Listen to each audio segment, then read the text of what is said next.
नमस्कार, आपका स्वागत है स्टार्टअप चैंपियंस के दूसरे संस्करण में। एक ऐसा शो जहां आप मिलते हैं और सीखते हैं उन स्टार्टअप फाउंडर से जिन्हें सम्मानित किया गया है नेशनल स्टार्टअप अवार्ड से। आज के एपिसोड में आप मिलेंगे दो स्टार्टअप चैंपियन से जो हैं एजुकेशन और स्किल डेवलपमेंट सेक्टर से। ये हैं स्टडी एट होम और थिंकरवेल लैब्स। अब से एक दिन बाद हम पूरे गर्व के साथ मनाएंगे भारत का 75वां स्वतंत्रता दिवस। आजादी का ये उत्सव तब से शुरू हो गया था जब माननीय प्रधानमंत्री श्री नरेंद्र मोदी जी ने 138 करोड़ भारतीयों के सपनों को प्रज्वलित किया अपने संदेश से नए भारत के निर्माण के लिए। आजादी का अमृत महोत्सव इस पहल ने हम सभी को एक साथ एकजुट कर दिया है। प्रधानमंत्री जी के प्रयास से जैसे startup India, stand up India, make in India, made in India, इन सभी में हमें बढ़ चढ़कर हिस्सा लेना चाहिए। हम दुनिया की सबसे युवा जनसंख्या है। जरा सोचिए हम क्या कर सकते हैं इंफॉर्मेशन टेक्नोलॉजी और मैन्युफैक्चरिंग की ताकत से डिजिटल दुनिया में। आपकी इस सोच को प्रज्वलित करने के लिए आइए अब मिलते हैं हमारे पहले स्टार्टअप चैंपियन से। देखते हैं इनकी कहानी।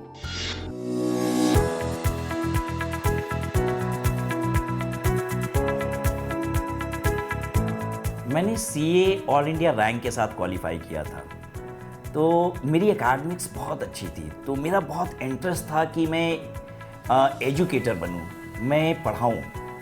मैंने हिंदुस्तान के लगभग सभी कोनों में पढ़ाया है विज़िट कर करके। लेकिन जब भी मैं पढ़ाता था और अपनी क्लासेस में बच्चों को देखता था तो मुझे समझ में आता था कि ये बड़े वेल ऑफ फैमिली से हैं। बिकॉज जिन कोचिंग इंस्टीट्यूट के साथ मैं अटैच था, they used to charge hefty money. तो मुझे समझ में आया 2018 में कि मुझे कुछ ऐसा करना चाहिए जिससे मैं देश के कोने कोने में एजुकेशन पहुंचा पाऊं और उनकी पॉकेट साइज के हिसाब से। और इस विजन ने मुझे स्टार्ट करने पे मजबूर किया स्टडी एट होम। हमारी कंपनी कई मायनों में अलग है। हम लोग ने एक ऐसी टेक्नोलॉजी तैयार की जिससे बिना इंटरनेट के जरिए भी बच्चा अपने घर में बैठ के वीडियो लेक्चर से क्लासेस कर सकता है और एकेडमिक्स, प्रोफेशनल एग्जाम, गवर्नमेंट के कॉम्पिटिटिव एग्जाम और स्किल डेवलपमेंट जैसे कोर्सेज को कर सकता है। जनरली मैंने देखा है कि हिंदुस्तान में जितनी भी बड़ी कंपनियां हैं एजुकेशन सेक्टर में, वो सभी अंग्रेजी माध्यम से ही बच्चों को लेक्चर्स इम्पार्ट करती हैं। लेकिन हम लोग ने सारे के सारे वीडियो कोर्सेज अपने हिंदी लैंग्वेज में तैयार किए हैं, जिससे कि जो हमारे भारत का मैक्सिमम यूजर है वो उसका लाभ उठा सके। आज हिंदुस्तान हमारी तरफ देख रहा है और इस तरीके से सोच रहा है कि ये है वो लोग जो देश में एजुकेशन सबके लिए बराबर कर देंगे। हम एजुकेशन को देश के कोने कोने में पहुंचाएंगे और सचमुच एजुकेशन को सबके लिए बनाएंगे।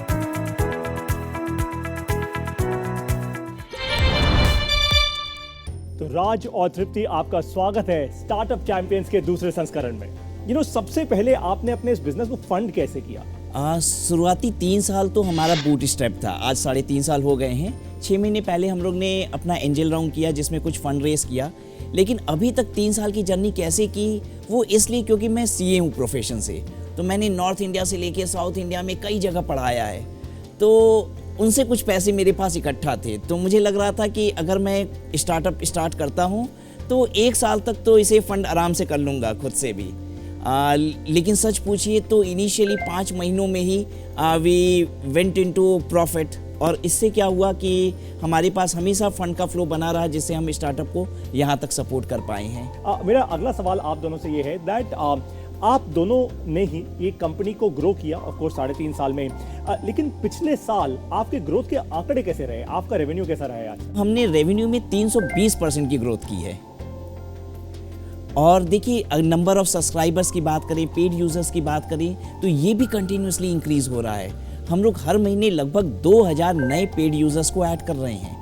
फैंटास्टिक, ये बहुत इंटरेस्टिंग है। सो आप लोग अपनी ऐप में जब पढ़ाते हैं, मैं ऐसा अज्यूम कर रहा हूँ कि आप लोग रिकॉर्डेड वीडियो से पढ़ाते होंगे? राइट। तो रिकॉर्डेड वीडियोस जब आपके कंज्यूमर्स देखते हैं ऐप के अंदर, अगर उनको कोई डाउट होता है, कोई सवाल होता है, तो वो कैसे पूछते हैं आपसे?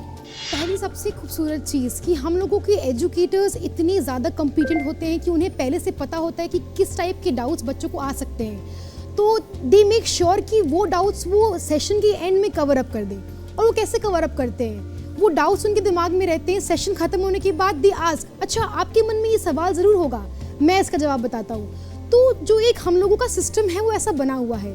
Apart from that query has no end, right, nobody knows कि क्या हो सकता है। तो हम लोगों की study at home learning app में एक ऐसा सुंदर सा मॉड्यूल है जिसमें बच्चे टीचर से भी इंटरेक्ट कर सकते हैं और खुद से भी इंटरेक्ट कर सकते हैं अमंग स्टूडेंट्स। तो एक ऐसा मॉड्यूल है जो व्हाट्सएप से भी अच्छे फीचर्स दिए हुए हैं, उसमें बच्चों के नंबर्स भी एक्सचेंज नहीं होते हैं, राइट, उसमें एक दूसरे का नाम पढ़ सकते हैं, आप उनसे कनेक्ट कर सकते हैं। That is how we are making it affordable to everyone. एक बड़ा फीचर है आपके ऐप का जिसके बारे में आप लोग कई बार बात करते हैं, मैंने सुना भी है कि बिना इंटरनेट के भी लोग एक्चुअली कंटेंट देख सकते हैं।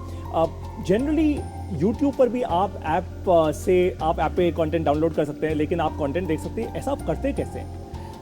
देखिए, इंटरनेट की एसेसिबिलिटी और अफोर्डेबिलिटी देश के कोने कोने में मौजूद नहीं है, और अगर हमें अपनी एजुकेशन को देश के कोने कोने में अगर पहुंचाना हो तो निश्चित है हमें क्या करना पड़ेगा, एक ऐसा सॉल्यूशन बनाना पड़ेगा जिससे बिना इंटरनेट के भी लोग पढ़ सकें।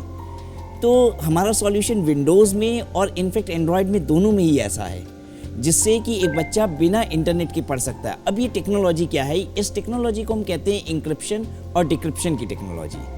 हमारे जो वीडियोस होते हैं वो प्री रिकॉर्डेड होते हैं, उन्हें इंक्रिप्ट कर दिया जाता है और स्टूडेंट के पास एक प्लेयर होता है जिस पे वो लेक्चर्स प्ले होते हैं, और बेसिकली वो जो प्लेयर होता है उसको हम डिक्रिप्टर बोलते हैं टेक्निकल लैंग्वेज में, और उस डिक्रिप्टर पे वो इंक्रिप्टेड वीडियोस प्ले हो जाते हैं विदाउट इंटरनेट। आज इतने सारे लाखों लोगों तक पहुंच रहे हैं इस शो के द्वारा, आप उनको क्या मैसेज देना चाहते हैं एज एंटरप्रेन्योर्स?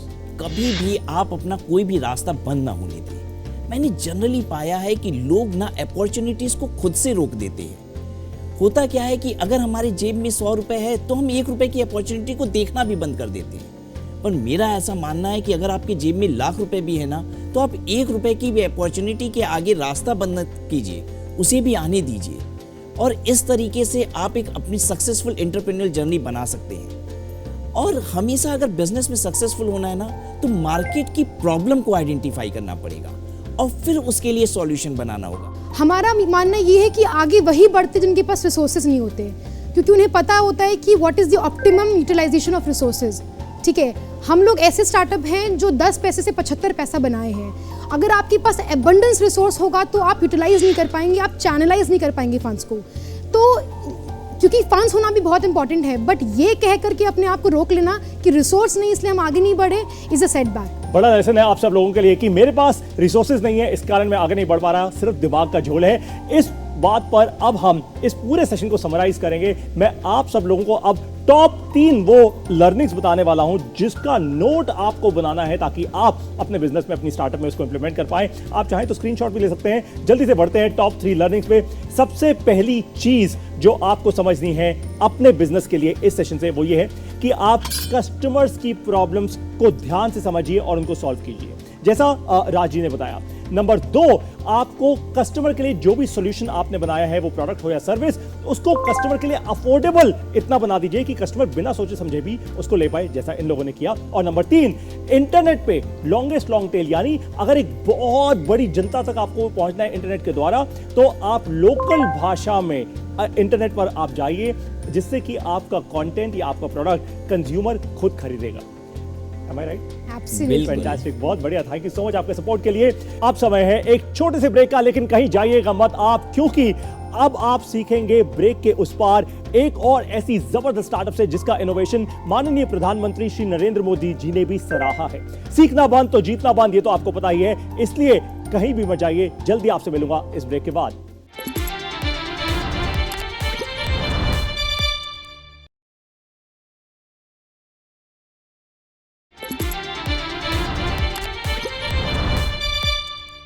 स्वागत है आप सभी का एक बार फिर से स्टार्टअप चैंपियंस के दूसरे संस्करण के इस एपिसोड में। मान लेते हैं कि मैं देख नहीं सकता, मान लेते हैं कि मैं नेत्रहीन हूं, तो क्या मुझे सीखने और आगे बढ़ने का कोई अधिकार नहीं? लेकिन मैं पढ़ूंगा कैसे, मैं जानूंगा कैसे दुनिया को? आज हम आपको एक ऐसे स्टार्टअप चैंपियन से मिलवाएंगे जो मेरा बेस्ट फ्रेंड है। ये बेस्ट फ्रेंड का नाम है एनी। अब हर नेत्रहीन पढ़ सकता है, सीख सकता है और तेजी से आगे बढ़ सकता है। अब सुनते हैं सबसे पहले एनी की कहानी।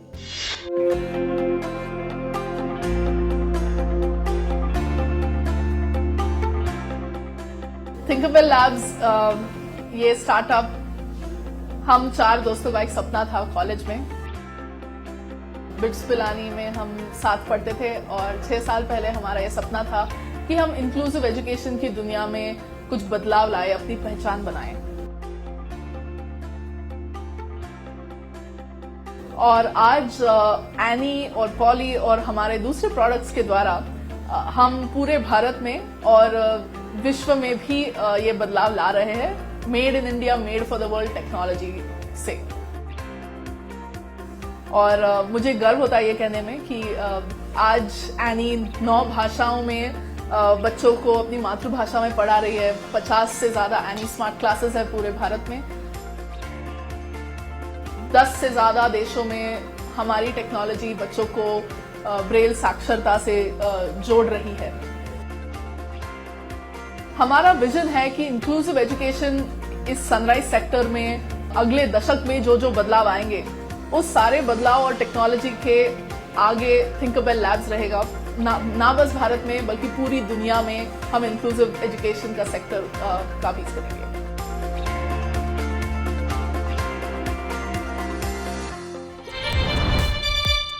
अमन और सैफ, स्वागत है आप दोनों का स्टार्टअप चैंपियंस के इस दूसरे संस्करण में। आप दोनों एक प्रॉब्लम सॉल्वर हैं क्योंकि आपने एक ऐसी मार्केट के लिए, ऐसे लोगों के लिए एक प्रोडक्ट बनाया जो आप खुद नहीं हैं। ये प्रोडक्ट आखिर बना कैसे?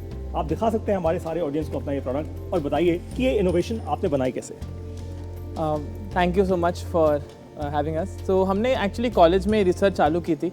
ये हमारी रिसर्च थी कि जल्दी पढ़ाना विजुअली इम्पेयर्ड बच्चों को वो कैसे कैसे हम टेक्नोलॉजी के थ्रू हम अचीव कर सकें। और वो प्रॉब्लम स्टेटमेंट हमें पता चला जब पता चला कि 2 करोड़ बच्चे हैं visually impaired under the age of 15 world में। तो 15 साल से कम के पूरी दुनिया में 2 करोड़ ऐसे बच्चे हैं जो नेत्रहीन हैं और जिनका ब्रेल लिटरेसी रेट, जैसे हम लिटरेसी रेट की बात करते हैं तो लिटरेसी रेट लेस यूएस में जैसे डेवलप्ड नेशन में भी लिटरेसी रेट 10% से कम है। इंडिया में सिंगल डिजिट है, यूके में भी सिंगल डिजिट है। तो हमने ये प्रॉब्लम नोटिस किया। तो जब वो कोशिश कर रहे थे तब समझ में आया कि जो तरीके हैं सिखाने के ब्रेल, वो तरीके 150 साल पुराने हैं। और वहाँ से आइडिया आया, वहाँ से फिर हमने और रिसर्च की। हम डिफरेंट ब्लाइंड स्कूल गए, डिफरेंट वहाँ गए और वहाँ पे समझ में आया। वहाँ से खुद यूजर ने हमें खुद बताया कि कहाँ प्रॉब्लम। और फिर आपने ये प्रोडक्ट बनाया। फिर हमने अब मुझे एक बात बताइए कि प्रोडक्ट बनाना आसान तो होता नहीं। यहाँ पे इंजीनियरिंग, सॉफ्टवेयर, हार्डवेयर सब कुछ है इसके अंदर। आपने इसको फंड कैसे किया? अगर हमारा ऑडियंस आज ये जानना चाहे कि मैंने भी ऐसा एक प्रोडक्ट बनाना है तो मैं फंड कैसे करूँगा अपने आप को? कॉलेज से काफ़ी हमें हेल्प मिली और राइट आफ्टर कॉलेज जब हम ग्रेजुएट हुए और कॉलेज के फर्स्ट ईयर में हमारे पेरेंट्स, हमारे वेल विशर्स जो जानते थे कि हमें वो पोटेंशियल है और हम इससे डेफिनेटली कुछ अच्छा करेंगे, उन्होंने हमें सपोर्ट किया। और आपको ये प्रोडक्ट बनाने में आखिर आइडिया से लेकर पूरा प्रोडक्ट एक्चुअली जिस स्टेट में आज आपके हाथ में है कितना समय लगा? 8 साल लग चुके हैं। 8 साल रिसर्च और डेवलपमेंट, डिप्लॉयमेंट्स, अंडरस्टैंडिंग यूज़र क्या चाहता है, कस्टमर क्या चाहता है, क्योंकि हमारे फील्ड में कस्टमर और यूज़र अलग हैं। तो वो भी समझना, कस्टमर के क्या मोटिवेशंस हैं, यूज़र के क्या मोटिवेशंस हैं। तो वेरी हैप्पी टू से कि हमारा अभी पेटेंट भी इंडिया पेटेंट ग्रांट हो गया है। प्रोडक्ट तो बन गया, लेकिन प्रोडक्ट बनने के बाद सेल्स होनी भी बहुत ज़रूरी है। आपको अपना पहला कस्टमर कहाँ से मिला और कैसे मिला? हम लोग का पहला कस्टमर एक्चुअली जैसे स्टार्टिंग में जब हमने पैसा वैसा रेज नहीं किया था, बिल्कुल पैसा नहीं था, तो हम लोग बहुत सारे business plan competitions, awards, grants में अप्लाई करते रहते थे। That was a continuous process. तो उसमें एक जूरी मेंबर थे। एक्चुअली पहला कस्टमर हमेशा मेरे को अब लगता है ऐसे ही मिलता है, आप तब रेडी नहीं होते हैं बट कोई आप पे विश्वास रखता है कि यार ये टेक्नोलॉजी लानी है मेरे। क्या ये प्रोडक्ट बनाने के लिए आपकी जो भी डिग्री है, जो आपने पढ़ाई की है, क्या वो बहुत काम आई, या आप प्रॉब्लम सॉल्वर हैं इसलिए आप ऐसा काम कर पाए? कोई भी चीज़ करने के लिए एक होती है आपकी आर्ट और दूसरा होता है आपका स्किल। तो स्किल के बिना आप कोई भी आर्ट बनाओगे वो शायद अच्छी नहीं बनेगी। एंड आई थिंक वो टेक्नोलॉजी में भी अप्लाई करता है। Degree in a lot of way हमें हेल्प किया है। एंड जो दूसरी पार्ट है प्रॉब्लम सॉल्व करना, at the end of the day आप अपने आप को एज अ इंजीनियर ना समझे, as a software developer, as a coder ना समझे, आप अपने आप को प्रॉब्लम सॉल्वर समझे और उस प्रॉब्लम सॉल्व को करने के लिए आपको अगर जो भी स्किल लगे वो सारी स्किल आप on the journey on your way सीखते जाएं। आपसे मेरा आखिरी सवाल, आज स्टार्टअप चैंपियंस शो के इस दूसरे संस्करण में इतने लाखों भारत के युवा आज आपको देख रहे हैं, आप उनसे क्या कहना चाहते हैं? क्योंकि आपकी भी ये जो जर्नी है 8 साल की तपस्या रही है, इतनी आसान तो नहीं रही, आप क्या कहना चाहते हैं उनको? हमारे भी ये विजन है कि ना कि सिर्फ एक ब्रेल सीखने के लिए डिवाइस बनाए, बट हम पूरे इकोसिस्टम से एक विजुअली इम्पायर्ड बच्चों के लिए, एक नेत्रहीन बच्चों के लिए जो उनके एजुकेशन में जितनी भी चीज़ें ज़रूरत हो वो देने के लिए हम हाजिर हैं और वो कंपनी हम बनना चाहते हैं। कमाल है, वाह। आप क्या कहना चाहते हैं? आई थिंक प्रॉब्लम्स हर जगह हैं और वो अपॉर्चुनिटीज़ की तरह अगर आप देखते हैं, अगर आप सॉल्यूशन ओरिएंटेड हैं, आप समाधान ढूंढना चाहते हैं, तो मेरा ये कहना है कि अगर कोई भी आइडिया ढूंढना चाहता है बस अपनी तरफ देखिए। भारत में जो कंस्ट्रेंट्स मिलते हैं और जो प्रॉब्लम्स हैं, अगर आप भारत में सॉल्व कर सकते हैं तो वर्ल्ड के लिए सॉल्व कर सकते हैं। बहुत सही। तो अगर आप भारत के लिए सॉल्व कर सकते हैं तो पूरी दुनिया के लिए आप सॉल्व कर पाएंगे। अब इस पूरे सेशन को मैं 3 इंपॉर्टेंट पॉइंट्स में समराइज करूंगा, यानी आप लोगों के लिए 3 बड़ी चीजें क्या हैं जो आप अपनी स्टार्टअप में या अपने करियर में इंप्लीमेंट कर सकते हैं। चाहे तो स्क्रीनशॉट भी ले लीजिएगा या आप तुरंत के तुरंत नोट बना लीजिए। तो सबसे पहला पॉइंट जो आपको ध्यान में रखना है वो ये है कि कस्टमर्स की प्रॉब्लम को समझिए और उस प्रॉब्लम को एक सही सॉल्यूशन के साथ सॉल्व कीजिए। नंबर 2, सॉल्यूशन ऐसा होना चाहिए जो अफोर्डेबल भी हो, ऐसा नहीं कि आप कुछ बहुत महंगा बना दे। और नंबर 3, इनोवेशन में समय लगता है। इनको 8 साल लग गए इनोवेट करने में, ठीक कह रहा हूं मैं? यस।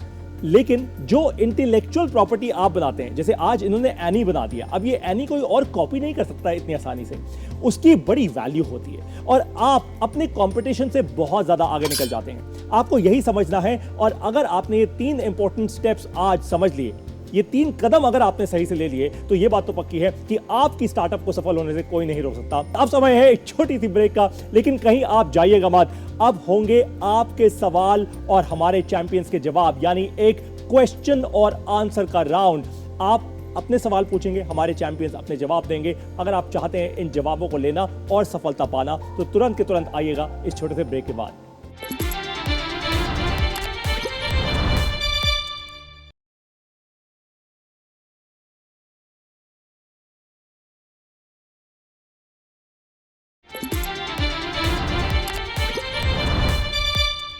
स्वागत है आप सभी का एक बार फिर से स्टार्टअप चैंपियंस के दूसरे संस्करण के इस एपिसोड में। अब लेते हैं आपके सवाल और देंगे हमारे चैंपियंस उनके जवाब। तो पहला सवाल है नागार्जुन जी का, ये है बेंगलुरु से, एंटरप्रेन्योर है। नागार्जुन जी अपना सवाल पूछिए। नमस्कार, मेरा नाम है नागार्जुन, मैं एक एंटरप्रेन्योर हूँ बेंगलुरु से। मेरा क्वेश्चन है थिंकेबल लैब्स टीम के लिए। आपकी टीम कितनी बड़ी है और आपने ऑर्गेनाइजेशन को कैसे डिजाइन किया है टू बी एफिशिएंट? तो आपके लिए सवाल है नागार्जुन जी का बेंगलुरु से कि आपकी टीम कितनी बड़ी है और अपनी कंपनी को, अपने बिजनेस को एफिशिएंट बनाने के लिए और अच्छे तरीके से चलाने के लिए आप अपनी टीम को कैसे स्ट्रक्चर कर रहे हैं? एक तो वैल्यू सिस्टम है जो हमने एक्सटेंड कर रहे हैं। तो वैल्यू सिस्टम एक तरफ और दूसरी तरफ है कि क्या प्रोसेसेस अब बन गई हैं जो स्पेशलिस्ट हम अब ला रहे हैं, तो वो कैसे पर्टेन करें। तो इसलिए अभी तक हमने अभी भी लीन रखा है कि इस लेवल ऑफ स्केल के लिए कैसे हम लीन रख सकें। और पहले हम लोग, अब मुझे लगता है प्रोडक्ट मार्केट फिट हिट हो गया है, जितनी डिमांड इंटरनेशनल आ रही है, इंडिया में भी इतनी डिमांड आ रही है, तो इसलिए अब हम लोग सेम वैल्यू सिस्टम पे स्पेशलिस्ट भी ऐड कर रहे हैं। ये बहुत अच्छा जवाब है। आप सब लोगों के लिए बहुत इंपॉर्टेंट लर्निंग है इसमें। 2 शब्द, जनरलिस्ट और स्पेशलिस्ट। तो जब कंपनी की शुरुआत हो रही होती है तब आपको बहुत सारे जनरलिस्ट चाहिए होते हैं, इसको 0 to 1 कहते हैं, है ना, 0 से लेकर 1 तक। और जब कंपनी स्केल करती है, यानी आप अपने प्रोडक्ट और आपका कस्टमर एक जैसा हो जाता है, तब आपको शुरुआत करनी होती है किस चीज़ की, स्पेशलिस्ट लाने की। तो fantastic, thank you so much for your answer, बहुत धन्यवाद। अब हम चलते हैं अपने दूसरे सवाल पे जो आया है नई दिल्ली से। शिवादित्य पुरोहित जी, पूछिए अपना सवाल। नमस्ते, मेरा नाम शिवादित्य पुरोहित है, एक holistic health and wellbeing professional और एंटरप्रेन्योर नई दिल्ली से। मेरा सवाल स्टडी एट होम की टीम से है। एडटेक कंपनीज के लिए उनका कोर्स कंप्लीशन रेट काफी कम होता है, आपके लिए ये परसेंटेज क्या है? हाँ, ये इन्होंने बहुत कमाल का सवाल पूछा है आपसे, है ना, कि एडटेक कंपनीज का जो कोर्स ले तो लेते हैं लोग, लेकिन कंप्लीट नहीं करते। अब आपके यहाँ रास के नंबर्स क्या है ये बताइए। पहले तो ऐसे बेहतरीन क्वेश्चन के लिए धन्यवाद। हम लोग एजुकेशन जो दे रहे हैं वो 4 डिफरेंट कैटेगरीज में दे रहे हैं। एक हमारा एकेडमिक्स है, दूसरा प्रोफेशनल एजुकेशन है, तीसरा गवर्नमेंट कॉम्पिटिटिव एग्ज़ाम है और चौथा स्किल डेवलपमेंट है। और ये जो स्किल डेवलपमेंट के कोर्सेज होते हैं ना, ये बड़े ही इंटरेस्टिंग होते हैं, इंगेजिंग भी होते हैं। इनफैक्ट इसमें पढ़ना नहीं होता, ऐसे लगता है कि हम इसे कर रहे हैं। तो जब इस तरीके के कोर्सेज होते हैं ना, तो वहाँ कंप्लीशन रेट अपने आप हाई हो जाता है। हम लोग सरप्राइज हो जाते हैं, कोर्स की वैलिडिटी देते हैं 6 महीना 12 महीना और वो कंप्लीट कर डालते हैं 15 दिनों के बहुत अंदर। बढ़िया। तो भाई आप लोगों को अपना आंसर मिल चुका है। अब अपनी स्टार्टअप को सफल कैसे बनाना है, ये सीखने का सफर आगे बढ़ाते हैं। अब आप जानेंगे स्टार्टअप खड़ी और बड़ी करने का पहला कदम, how to start a startup का सबसे पहला कदम। देखिए, बहुत सारे एंटरप्रेन्योर से जानना चाहते हैं मेरा आइडिया काम करेगा या नहीं करेगा, राइट? तो इसका आज मैं एक फ्रेमवर्क देने वाला हूं आपको। इसका नाम है फायर स्टिक और टीवी रिमोट का फ्रेमवर्क। अब आप दोनों से एक सवाल करता हूं, कभी टीवी रिमोट आपने, वैसे 25-30 बटन होते हैं टीवी रिमोट में, कभी आपने 5 से ज्यादा इस्तेमाल किए हैं? नहीं, 2-3 ही। एक्चुअली किसी ने भी नहीं किए होते। फायर स्टिक का जो रिमोट होता है उसमें केवल 5 बटन होते हैं, वो 5 बटन कोई भी इस्तेमाल कर पाता है। तो सबसे पहली चीज, अपने कस्टमर के लिए एक ऐसा सॉल्यूशन बनाइए जो कस्टमर को इस्तेमाल करना आसान हो। अगर आप ऐसा करेंगे, आपका आइडिया अपना आप सक्सेसफुल हो जाएगा। नंबर 2, जैसा कि स्टडी एट होम ये टीम ने किया, इन्होंने कस्टमर से बात करके जानी कस्टमर की प्रॉब्लम, और ठीक वही किया थिंकरबेल लैब्स ने भी। कस्टमर से बात कीजिए और कस्टमर की प्रॉब्लम जानिए, और यह भी समझिए कि कस्टमर आज अपनी प्रॉब्लम का समाधान कैसे करता है, कौन से प्रोडक्ट खरीदता है, कौन सी सर्विसेज लेता है और किस प्राइस पे लेता है, यानी कितना पैसा खर्च करता है। ये दोनों स्टार्टअप चैंपियंस ने एग्जैक्टली ऐसा ही किया। और अब जब आप ये समझ चुके हैं फ्रेमवर्क, बनाइए, इंप्लीमेंट कीजिए इस फ्रेमवर्क को अपनी स्टार्टअप में और बनाइए एक सफल कंपनी, एक सफल स्टार्टअप। स्टार्टअप चैंपियंस 2.0 के इस एपिसोड से जो आपने सीखा, उसे अपनी स्टार्टअप को और सफल बनाइए। अगले एपिसोड में आप मिलेंगे हेल्थ और वेलनेस इंडस्ट्री के स्टार्टअप चैंपियंस से। स्टार्टअप चैंपियंस का दूसरा संस्करण, ये शो आपको कैसा लगा, वीडियो बनाकर हमें बताइए, सोशल मीडिया पे अपलोड कीजिए हैशटैग के साथ #StartupChampions2। और हो सकता है कि आपकी वीडियो हम शेयर करें सोशल मीडिया पे, अगर वो वीडियो हुई बहुत ज़्यादा अच्छी। ज़्यादा से ज़्यादा लोगों को बताइए स्टार्टअप चैंपियंस 2.0 के बारे में। और अब मैं आपसे मिलूंगा स्टार्टअप चैंपियंस 2.0 यानी दूसरे संस्करण के अगले शो में। बहुत धन्यवाद इस शो में हमारे साथ जुड़ने के लिए।